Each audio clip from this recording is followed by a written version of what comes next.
दोस्तों आदाब नमस्कार। मैं हूं इम्तियाज़ चिश्ती। आज से हम अपने चैनल पर एक नए प्रोग्राम की शुरुआत कर रहे हैं जिसमें हम आगामी विधानसभा चुनाव को लेकर जनप्रतिनिधियों से चर्चा करेंगे और उनको आपसे भी रूबरू कराएंगे और उन लोगों से भी मिलवाएंगे जो इस चुनाव में अपनी किस्मत आजमाने वाले हैं। जी हाँ, चाहे भारतीय जनता पार्टी हो या फिर कांग्रेस, दोनों पार्टियां अब इस जोर आजमाइश पर लगी हुई हैं कि आखिर टिकट किसको दिया जाए, क्योंकि पार्टियों को भी ये देखना होगा कि कौन सक्षम है और कौन काबिल है जो इस विषम परिस्थितियों में पार्टी का बेहतर तरीके से नेतृत्व कर सके, नुमाइंदगी कर सके। तो हम समय समय पर भारतीय जनता पार्टी और कांग्रेस के जनप्रतिनिधि और जो उम्मीदवार हैं उनसे मिलवाएंगे आपको। तो आज की सीरीज से हम शुरुआत करते हैं कांग्रेस पार्टी की। जी हाँ, कांग्रेस पार्टी ने भी अब शिवराज सरकार की तर्ज पर महिलाओं को 1500 रुपये देने का वादा किया है, तो वहीं 500 रुपये में मात्र गैस सिलेंडर। खैर, ये तो चुनाव से पहले के वादे हैं। इससे पहले हमारी मौजूदा भाजपा की सरकार ने भी कई वादे किए थे कि बेरोजगारों को, प्रदेश में युवाओं को रोजगार मुहैया कराएंगे, जॉब निकालेंगे, नौकरियां देंगे।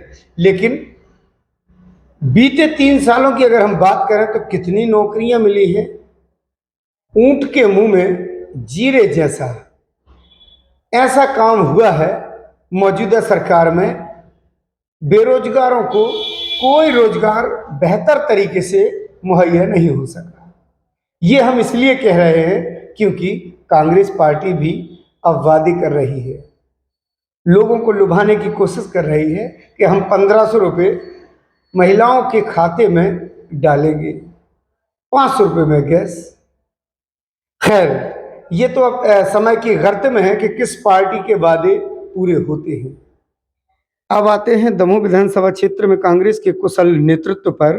अगर कहें तो टिकट के दावेदारों की भले ही ज्यादा लंबी फेहरिस्त ना हो, लेकिन मौजूदा विधायक अजय टंडन जी को नजरअंदाज नहीं किया जा सकता। लेकिन पार्टियों का हर चुनाव के पहले एक सर्वे होता है और वक्त और समय और परिस्थितियों को देखकर उसमें बदलाव होना भी कोई नई बात नहीं। अब चाहे भाजपा हो या फिर कांग्रेस, दोनों इस वक्त की नज़ाकत को देखकर अपने अपने पत्ते खोलेंगे जो देखने लायक होगा। लेकिन फिर भी पार्टियां भले ही वक्त पर नए चेहरों को मौका देकर कभी कभी कामयाबी हासिल कर लेती हों, लेकिन ऐसा हर बार नहीं होता और ना हर बार सफलता मिलती है। मान भी लें नए चेहरे को मौका दे भी दिया जाए तो पार्टियों ने भी ऐन वक्त पर मुंह की खाई है। ये इतिहास गवाह रहा है। यह कहावत भी सही है कि ओल्ड इज गोल्ड। इसलिए लीडरशिप और नेतृत्व के लिए अनुभव सर्वोपरि है।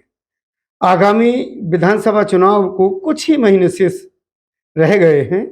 ऐसे में हम अगर दमोह विधानसभा क्षेत्र से कांग्रेस और भाजपा के लीडरशिप की बात करें तो उसे एक ऐसे चेहरे की तलाश होगी जो हर कसौटी पर खरा उतरे, तभी कांग्रेस और भाजपा की नैया पार लग सकती है, जिसमें हर वर्ग को समेटने का मादा हो, हर वर्ग में अच्छी खासी पैठ हो, अन्य समाजों में भी तालमेल बेहतर हो, जो लीडरशिप की भूमिका भी बेहतर तरीके से निभा सके।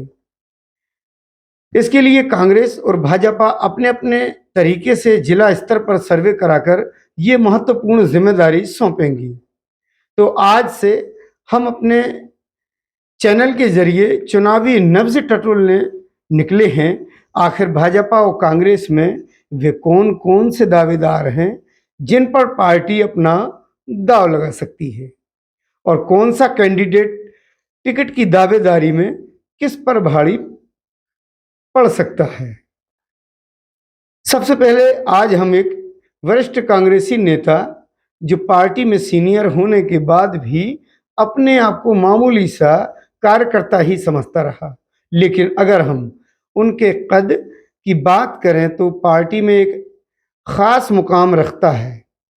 मेरे जहन में एक तस्वीर ऐसी बार बार उभर कर आती है जिसके पास बरसों का अनुभव है, जिसने अपने सामने न जाने कितने विधायक बनते देखा है और उनका हमेशा साथ दिया। भले ही कई पार्टियों के नेता यहाँ से वहाँ हो गए हों, लेकिन उसने कभी अपनी पार्टी से बेवफाई नहीं की। अगर उनकी ख्याति और जनसंपर्क की बात करें तो किसी विधायक या मंत्री से भी कम नहीं, जो सिर्फ अपने ही विधानसभा क्षेत्र के नहीं बल्कि पूरे सागर संभाग के कई जिलों में अपना अच्छा खासा एक असर रखता है, जिसे क्षेत्र के बच्चों से लेकर नौजवान, बुजुर्ग और महिलाएं सब भली भांति जानती पहचानती हैं। ऐसी ही एक शख्सियत से आज हम रूबरू कराएंगे जिसने पार्टी में रहकर वर्षों सेवा की, जिसकी छात्र राजनीति से शुरुआत हुई 1984 से, जिसने राजनीति की शुरुआत की हो। भला ऐसी शख्सियत को कौन नहीं जानेगा। इस शख्सियत के साथ अच्छी बात यह है कि विधानसभा क्षेत्र में लोगों के बीच जितना लोग इनको नाम से जानते हैं उतना ही इनकी आवाज़ और इनके चेहरे से। पूरी विधानसभा क्षेत्र में यह बंदा जहां से निकल जाए उसके चाहने वाले उससे बिना राम रहीम करे आगे नहीं बढ़ सकती। ये मैं किसी शख्स की तारीफ में कसीदे नहीं कस रहा हूं, बल्कि ऐसी हकीकत है जिसे इनके दुश्मन भी झुटला नहीं सकती। पूरी विधानसभा क्षेत्र में इनकी अच्छी खासी पहुंच होने के साथ साथ जनसंपर्क भी बेहतर है। तो आइए ऐसी एक शख्सियत से हम मिलाते हैं। हमने भले ही अभी तक नाम नहीं खोला। तो अगर आज की पहले हम लोग चर्चा करेंगे कलेक्टर साहब से, जल निगम के जैन साहब से, पीएचई के साहब से, और अगर आपकी बात नहीं मानी तो मैं आपको वचन देता हूं कि पूरे गांव के साथ हम कलेक्ट्रेट के सामने धरना पे बैठेंगे आपके साथ में, अगर आपकी योजना मंजूर नहीं होती, क्योंकि सरकार भारतीय जनता पार्टी की है। हम लोग अगर हमारी बात नहीं मानी गई तो आपके गांव की समस्या के लिए हम भी बैठेंगे आपके साथ में, और अपन जब तक आंदोलन करेंगे, जब तक यहाँ की लाइन नहीं बदल जाती है, यहाँ पानी नहीं डाला जाता है। आपकी मांग जायज है, हम आपकी मांग का समर्थन करते हैं। परंतु नमस्कार, मैं हूं इम्तियाज चिश्ती और इस वक्त जो शख्सियत हमारे साथ मौजूद है, दमोह जिले की नामवर शख्सियत जो किसी तारुफ की मोहताज नहीं, आप सब हम सब जानते हैं, जिनको प्यार से दादा के नाम से पुकारते हैं, कांग्रेसी नेता पंडित मनु मिश्रा जी। आइए हम बात करते हैं जिस तरीके से नारी सम्मान के कार्यक्रम चल रहे हैं, कांग्रेस पार्टी का क्या विजन है, इन सब मुद्दों को लेकर आज हम बात करेंगे शहर अध्यक्ष मनु मिश्रा जी से। सर, स्वागत है आपका, इस्तकबाल है हमारे चैनल में जी। बहुत बहुत धन्यवाद। कैसा चल रहा है आपका ये जो कार्यक्रम? अभी हमने देखा है कि नारी सम्मान के तहत जो फार्म भरे जा रहे हैं, ये कांग्रेस पार्टी की एक बहुत महत्वपूर्ण और एक लंबी समय के लिए बहुत अच्छी योजना है। हमारे सम्मानीय प्रदेश कांग्रेस कमेटी के अध्यक्ष पूर्व मुख्यमंत्री आदरणीय कमलनाथ जी ने प्रदेश में लगातार बढ़ रही महंगाई और महिलाओं को आ रही समस्याओं को ध्यान में रखते हुए एक निर्णय लिया कि हम जिस प्रकार छत्तीसगढ़ और राजस्थान में जहां हमारे कांग्रेस सरकार हैं, वहां के मुख्यमंत्रियों द्वारा जो निर्णय लिया गया है, उसी निर्णय को आने वाले समय में दिसंबर में जब चुनाव के बाद कमलनाथ जी इस प्रदेश के मुख्यमंत्री बनेंगे तो उन्होंने अपना एक पत्र दिया है, और उस पत्र में उन्होंने कथन नहीं कहा है, उन्होंने वचन दिया है कि हम आने वाले समय में जैसे ही दिसंबर में कांग्रेस की सरकार बनेगी, हर महिला को 500 रुपये में रसोई गैस सिलेंडर और प्रत्येक महिला के खाते में सम्मान निधि के रूप में 1500 रुपये की राशि जाएगी। क्योंकि आज जो महंगाई बढ़ी है हर चीज़ की, उस महंगाई से महिलाओं के ऊपर बहुत ज़्यादा बोझ भी बढ़ा है। जो महिलाएं घरेलू हैं, जो महिलाएं नौकरी भी कर रही हैं, उनको इस समस्या का सामना करना पड़ रहा है। तो उनको राहत देने के लिए 1500 रुपये सम्मान निधि और सिलेंडर के 600 रुपये बचेंगे, क्योंकि अभी 1100-1200 रुपये का 1200-1250 का सिलेंडर मिल रहा, तो 600 रुपया उसकी बचत होगी। तो इस प्रकार महिला को 2100 रुपये की मदद हर महीने देने का उनने जो निर्णय की एक महत्वाकांक्षी योजना शुरू की है, उसके फॉर्म हम लोगों को निर्देश उनने बैठक में दिए थे कि आपन को घर घर जाके काम करना है। मैंने दमोह जिला शहर जो हमारी कमेटी है उसके अंतर्गत यहाँ के 2 अनुभवी नेता भाई संजय चौरसिया जी जो कार्यवाहक अध्यक्ष हैं और जिला किसान कांग्रेस के अध्यक्ष नितिन मिश्रा जी को दमोह जिले का प्रभारी भी नियुक्त किया। और इन दोनों लोगों ने अलग अलग वार्डों में हम लोगों की इसी महत्वाकांक्षी योजना के फॉर्म भरने शुरुआत की और सभी 39 वार्डों में आज इस काम को गति दी जा रही है। हर वार्ड में लोग जाके हमारे जो मंडल सेक्टर के अध्यक्ष हैं, हमारे सेक्टर के अध्यक्ष हैं, हमारे वार्ड पार्षद हैं जो पार्षद का चुनाव लड़े हैं और इसके साथ साथ जो वरिष्ठ नेता हैं पार्टी के, वो इन कार्यक्रमों में लगातार सक्रिय भूमिका निभा रहे हैं। और ग्रामीण क्षेत्र में भी जहां मौका मिल रहा है तो वहां पे भी हम लोग कार्यक्रम में सम्मिलित हो रहे हैं। और कमलनाथ जी ने कुछ 5 बिंदु, उन्होंने 2 बिंदु तो ये हैं कि गैस सिलेंडर के पैसे 500 रुपये, 1500 महिलाओं की सम्मान निधि और एक बड़ी योजना उनने जो कर्मचारियों की ध्यान में रख के की है। कर्मचारियों की बहुत दिन से मांग चल रही थी कि पुरानी पेंशन लागू की जाए, तो पुरानी पेंशन को बहाल करने का भी उन्होंने निर्णय लिया है। और अभी 12 जून को जब प्रियंका जी जबलपुर आई थी तो उसमें कमलनाथ जी ने प्रियंका जी के सामने, प्रियंका जी ने ही ये घोषणा की थी कि कमलनाथ जी की सरकार बनेगी तो पहली कैबिनेट में ये निर्णय होंगे जिसमें इन चीज़ों के ऊपर होगा। और उसमें एक और महत्वपूर्ण चीज़ है कि 100 यूनिट तक बिजली का बिल माफ़ है और 200 यूनिट बिजली का बिल हाफ है, यानी आदमी को 100 यूनिट पे कोई पैसा नहीं लगेगा और अगर 200 यूनिट के ऊपर बिल आता है तो 200 यूनिट के ऊपर आधा बिल आदमी को देना पड़ेगा। तो इस प्रकार जो रसोई गैस है और हमारे बिजली का बिल है, महिलाओं को सम्मान निधि है, पुरानी ये तो हो गई आपकी आने वाली घोषणा पत्र भी कह सकते हैं इसको चुनाव ये देखिए घोषणा पत्र में कई चीजें ऐसी होती हैं कि आदमी करता है पूरी, पर ये कमलनाथ जी ने कहा है जो हम लोग फॉर्म भर रहे हैं, आप फॉर्म देखना, उस पर लिखा है कि ये मेरा कथन नहीं, ये मेरा वचन है। ऐसा ये वचन है, मतलब जो वचन यानी जो कमलनाथ जी कहते हैं उनके अंदर ये बहुत अच्छी खूबी है कि वो जो कहते हैं वो करते हैं। पिछली बार भी, और इसमें एक मुद्दा और है जो किसानों की कर्ज माफी का है। पिछली बार उन्होंने 27 लाख किसानों का कर्जा माफ किया, पर कुछ कारणों से सरकार नहीं रहने के कारण वो योजना पूरी नहीं हो पाई, तो उनका वो अधूरा सपना है, वो चाहते हैं कि अगले बार किसानों के कर्ज माफी। तो ये जो 5 बिंदु हैं, किसानों का कर्जा माफी, पेंशन, सम्मान निधि, बिजली का बिल और महिलाओं को सम्मान निधि और गैस सिलेंडर में 500 रुपया, ये 5 प्रमुख बिंदु जब सरकार आएगी। हाँ, अब दमोह की अगर हम बात करें, दमोह विधानसभा क्षेत्र की क्या तैयारियां हैं कांग्रेस की? देखिए दमोह विधानसभा क्षेत्र में कांग्रेस पार्टी ने पिछले 2 चुनाव जीते हैं। 2018 में भी यहाँ से कांग्रेस के प्रत्याशी चुनाव जीते थे और उपचुनाव में भी यहाँ कांग्रेस पार्टी चुनाव जीती। यहाँ पर ये सीट मैं कहना चाहता हूँ आपसे कि परंपरागत कांग्रेस की सीट है। जो पिछले मंत्री भी रहे मध्य प्रदेश शासन में, दमोह के जनप्रतिनिधि रहे, उनकी भी जीत हार का आप अंतर देखो, कभी 131, कभी 500, कभी 1000, कभी 2000। चुनाव में शायद सिद्धार्थ मलैया वगैरह ये लोग दूरी अख्तियार किए रहे, अब चूंकि वापस भाजपा में आ गए हैं, तो इससे कुछ फर्क पड़ेगा? देखिए कांग्रेस पार्टी का अपना काम अलग है, भारतीय जनता पार्टी का काम अलग है। जब वो पार्टी में थे तब भी वहाँ से बीजेपी हारी थी चुनाव, कांग्रेस ही जीती थी।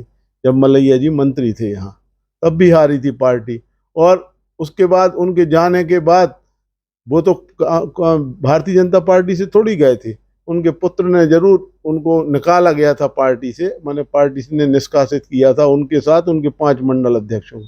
परंतु कांग्रेस पार्टी का मैं आपसे कहना चाह रहा हूं कि ये एक काम करने का जो सिलसिला रहा है यहाँ, तो उससे पार्टी की मजबूत है, न्यू सुरक्षित सीट है। और इसके अलावा अब इस सीट का दावेदार कौन होने वाला है? देखिए सीट के दावेदार तो ऐसा है कि अभी जो लोग सिटिंग हैं वो भी दावेदार हैं, और पार्टी में कहना चाहिए हर आदमी को टिकट मांगने का अधिकार है। टिकट पार्टी देती है, किसका निर्णय है? ये कमलनाथ जी का निर्णय होगा।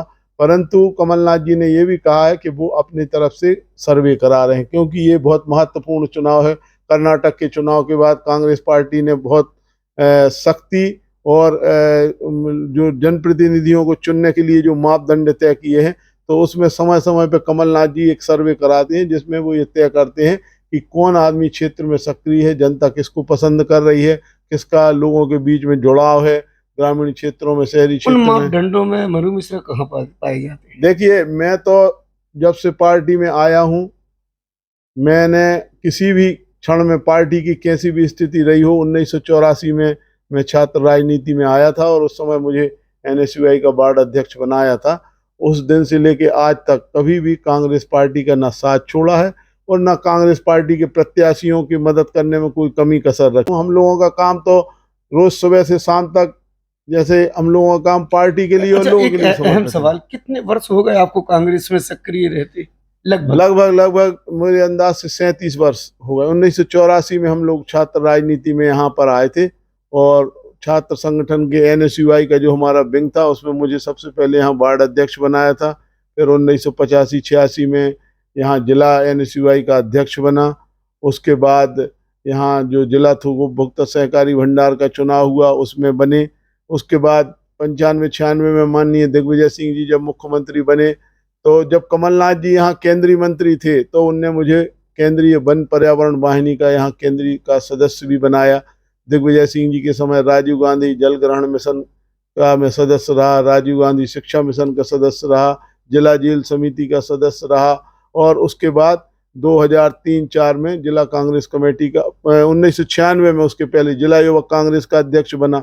5-6 साल में युवा कांग्रेस का जिला अध्यक्ष रहा। इतना लंबा तवील सफर रहा, आपने नगर पालिका के अध्यक्ष के रूप में भी कार्य किया है। जी, 2010 में पार्टी ने मुझे अवसर दिया था और दमोह की जनता का मैं बार बार धन्यवाद करता हूं कि यहाँ पे एक वजनदार मंत्री होने के बावजूद भी और भारतीय जनता पार्टी की सरकार होने के बाद भी लोगों का स्नेह और लोगों के बीच में मेरे जुड़ाव के कारण ही जनता ने मुझे डायरेक्ट चुनाव में यहाँ नगर पालिका अध्यक्ष के रूप में चुना था। कई लोगों को देखा है, कभी कभी पार्टी बदल लेते हैं, दल बदल लेते हैं, लेकिन देखा गया है कि आपने इतने लंबे अंतराल में शायद ही कभी कोई ऐसा मौका आया हो कि नाराजगी जाहिर की हो कांग्रेस से। ना मैंने कभी नाराजगी जाहिर की है और ना पार्टी का साथ छोड़ा है। कई बार ऐसे अवसर आए कि जब मुझे लगा कि मेरे साथ न्याय नहीं हो पाया है, परंतु मैंने ये सोच के काम किया कि पार्टी ने मुझे बहुत कुछ दिया भी है और पार्टी में निरंतर सक्रिय रहने से आज दमोह में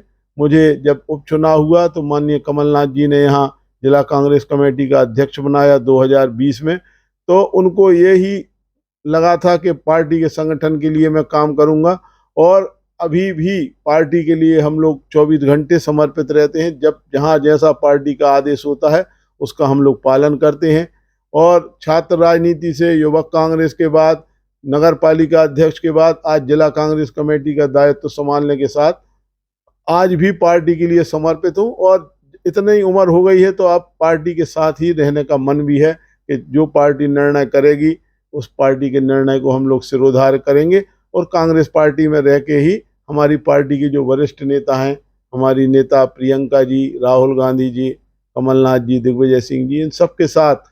और मुझे इस बात का भी गर्व है कि प्रदेश की राजनीति के नेता हों चाहे राष्ट्रीय राजनीति के नेता हों, मेरे इतने लंबे राजनीतिक जीवन में सभी का मुझे स्नेह, आशीर्वाद और व्यक्तिगत रूप से वो मुझे जानते भी हैं। तो इसलिए इससे बढ़ के और अपन को क्या मान सम्मान चाहिए। अगर मौका मिला आपको तो पहली प्राथमिकता क्या रहेगी आपको अपने क्षेत्र में? देखिए, जब मैं नगर पालिका अध्यक्ष नहीं बना था उस समय मेरे मन में एक ललक थी कि मैं देखता था कि लोग यहाँ दमोह में पानी के पीले कुप्पे लेके घूमते थे। तो मेरे पास अभी उन पेपरों की कटिंग भी रखी है। जब मैंने नगर पालिका अध्यक्ष का चुनाव लड़ा था तो मैंने कहा था मेरा ये सबसे पहला संकल्प रहेगा कि इस शहर को पीले कुप्पों से निजात दिलाएंगे। और 2010 में ही माननीय कमलनाथ जी जब शहरी विकास केंद्रीय मंत्री थे तो मध्य प्रदेश शासन में दमोह जिले को शामिल करके जुझार घाट योजना मंजूर हुई और पीले कुप्पों से दमोह के लोगों को निजात मिली। अब जाके दमोह के लोगों को पानी मिला है। अब मेरा केवल 2 चीज़ों के ऊपर ध्यान है कि ईश्वर ने अगर अवसर दिया पार्टी में काम करने का उनके लिए कोई बड़ी योजना, चाहे भारत शासन से चाहे मध्य प्रदेश शासन से, कि कोई ऐसा फैक्ट्री प्लांट या कोई ऐसी चीज लगे, प्रोजेक्ट या कोई ऐसा माने साधन बने जिससे यहाँ के युवा जो पढ़ लिख के बाहर न जाएं, उनको स्थानीय स्तर पर रोजगार मिले। और जो हमारे क्षेत्र का जिले का दोहन हो रहा है खनिज संपदा के रूप में, उसके एवज में यहाँ के युवाओं को रोजगार मिले। एक सपना मेरा मेडिकल कॉलेज का भी था, परंतु उसकी मंजूरी भी हो गई है, तो मेडिकल कॉलेज तो अब बनना है। तो मैंने भी अभी मेरे पास वो पेपर भी रखा है, जब मैंने 2015 में कहा था कि अगर ईश्वर ने कभी मौका दिया तो मेडिकल कॉलेज के लिए लड़ाई लड़ेंगे, और हम लोग चाहते भी। तो मेडिकल कॉलेज तो आ गया, अब हमारा दो है कि यहाँ का एक किसान संपन्न हो और किसानों के लिए काम करें, और दूसरा यहाँ के युवा जो रोजगार के लिए यहाँ वहाँ भटकते हैं उनको काम करें। और तीसरा मुख्य है कि आप देखते हैं रेलवे स्टेशन पे जब गोंडवाना या कोई ऐसी ट्रेन जाती तो सैकड़ों लोग मजदूर यहाँ से पलायन करते हैं, तो वो पलायन रुके, मजदूरों को भी मतलब कहीं ना कहीं एक टीस तो होती होगी कि हमारे क्षेत्र के नौजवान दूसरे शहर में जाके रोजगार। देखिए, हम लोग कभी दिल्ली जाते हैं, कभी बम्बई, कभी बाहर के लोग जाते हैं, और अपन वहाँ पूछते हैं, कभी कोई आदमी मिल जाता है तो अपन पूछते तो वो कहते दमों के हैं।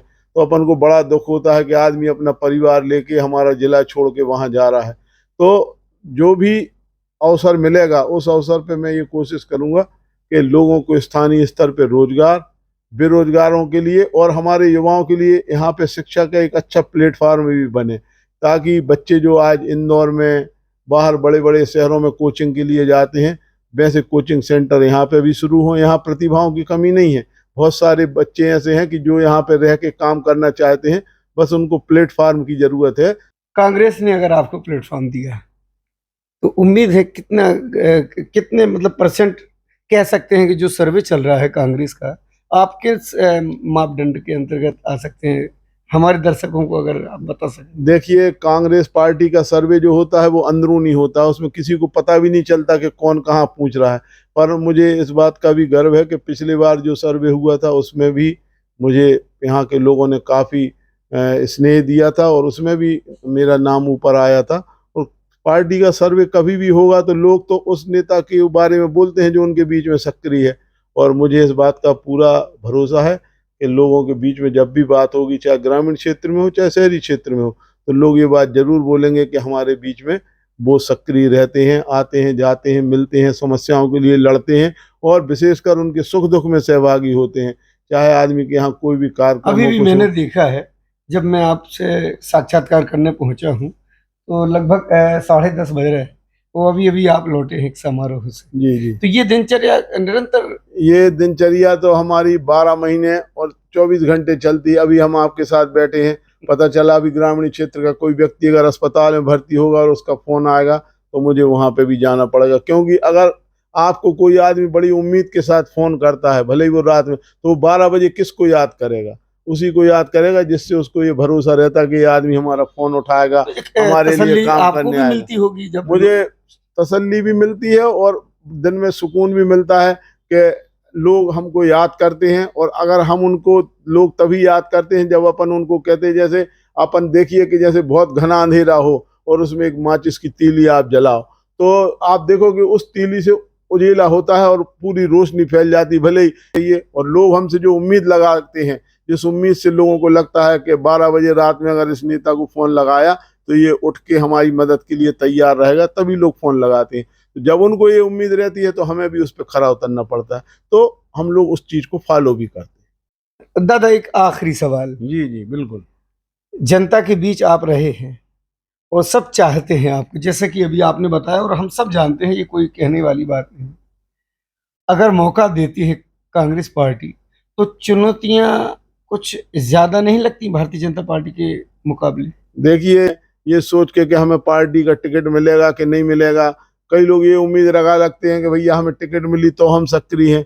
हम लोगों का तो 84 के बाद जो राजनीतिक कैरियर रहा है, उस राजनीतिक कैरियर के तहत हम लोग इसीलिए पार्टी में आज आगे खड़े हैं, या लोग नाम इसलिए ले रहे हैं कि अपन हमेशा तैयारी में रहते हैं कि पार्टी का जब जो आदेश होगा उस सिरोधार्य होगा। और अपन इसलिए, हमको चुनौती बड़ी इसलिए लगे क्योंकि जिसके साथ जनता खड़ी होती है उसको चुनौती की कोई दिक्कत नहीं रहती। लोगों को, उनको डर रहता है जिसको पब्लिक में उनकी पैठ ना हो, उनका लोगों के बीच में जाना ना हो। अब आप जो इस क्षेत्र के लोग हैं, चाहे आप किसी भी क्षेत्र में चले जाएं, यहाँ से झापन तक चले जाएं, दमोह से बांदकपुर के पास लास्ट गांव है बिलतरा, यहाँ से बांसा चले जाओ, और चाहे दमोह से बालाकोट चले जाओ, और चाहे दमोह से अभाना चले जाओ, जहाँ पे भी बॉर्डर लगेगी उस शहर के 39 वार्डों में नगर पालिका अध्यक्ष के रूप में भी तो लोगों का जो स्नेह मिला है वो इसलिए मिला है कि हम लोगों की हमेशा सक्रियता रहती है। और जो आदमी हमेशा सक्रिय रहता है, जैसे आपने देखा होगा कि जो बच्चे एग्जाम के 1 महीने पहले पढ़ते हैं तो उनको डर रहता है कि हम पास हो रहे कि नहीं, लेकिन जो बच्चा 1 जुलाई से ये शुरू कर देता है कि हमको तो आज ही परीक्षा देना है, तो वो कभी नहीं डरते। जब भी पेपर लेना हो तो ले लो आप, हम तो तैयार हैं। वाह, 100% की एक बात कह दी है मनु मिश्रा जी ने कि डर और दहशत उनको हो जिन्होंने कभी काम किया ना हो, जो पब्लिक के बीच ना गए हों। ये तो हरदम तैयार हैं, बस परखने की देरी है।